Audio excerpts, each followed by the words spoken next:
सबक के इस अंक में आप सभी को हिमांशु जोशी का प्यार भरा नमस्कार। आज आपके बीच एक बहुत ही कॉमन सी बात लेके प्रस्तुत हुआ हूँ, और वो बात यह है कि बुरी संगति से बचें। और आज इस छोटी सी बात को मुझे इस मंच पर इसलिए भी कहना पड़ रहा है कि जब हम समाज में देखते हैं तो आज लोगों के मध्य जो बोलचाल, जो भाषा के जो स्तर है वो बहुत ही गिर चुका है, और जिन शब्दों का चुनाव भाषा में किया जा रहा है वो बहुत ही शर्मनाक है। और हमें ये भी सोचना चाहिए कि हमारे ही अपने बच्चे या हमारे ही अपने छोटे, अगर हम इस तरह की भाषा का प्रयोग कर रहे हैं या इस तरह के व्यवहार का प्रयोग कर रहे हैं तो हमारी अगली जनरेशन हमसे किस तरह से ये चीज़ें सीख रही है।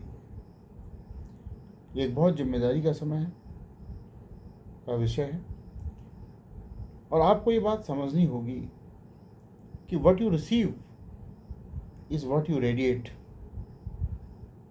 सो to radiate good things you have to receive good things, and for that you have to avoid bad company. आपको बुरा साथ, आपको इस तरह का जो संगति है, इस तरह का जो साथ है, इससे आपको दूर जाना होगा। अपनी भाषा को पवित्र करना होगा, और जब आपकी भाषा पवित्र होगी उसके बाद ही आपका मन शांत होगा।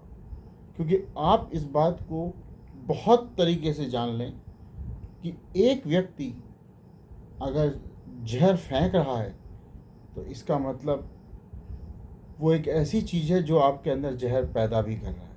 जब जहर पैदा हो रहा है तभी आप उस जहर को फेंक पा रहे हैं।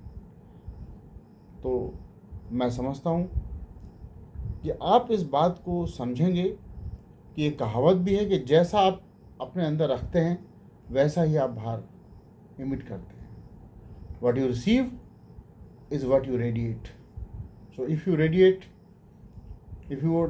अगर आप अच्छी चीज़ रेडिएट करना चाहते हैं तो ऑब्वियसली आपको अच्छी चीज़ रिसीव करनी होगी। और अगर आपको अच्छी चीज़ रिसीव करनी है तो द फर्स्ट थिंग, तो पहला जो चीज़ है वो यह है कि आपको अपनी बुरी संगत छोड़नी होगी, बुरा साथ छोड़ना होगा, बुरी चीज़ें सुनना छोड़ना होगा, और अच्छी चीज़ों को रिसीव करना सोचना होगा। जब आप अच्छी चीज़ें रिसीव करेंगे तभी आप अच्छी चीज़ रेडिएट करेंगे। थोड़ा सबक लंबा था, बट एक अत्यंत संवेदनशील मुद्दे पे हमने एक बात की, और मैं उम्मीद करता हूँ कि आप इस सबक को समझे भी होंगे और इस सबक पे अमल भी करेंगे।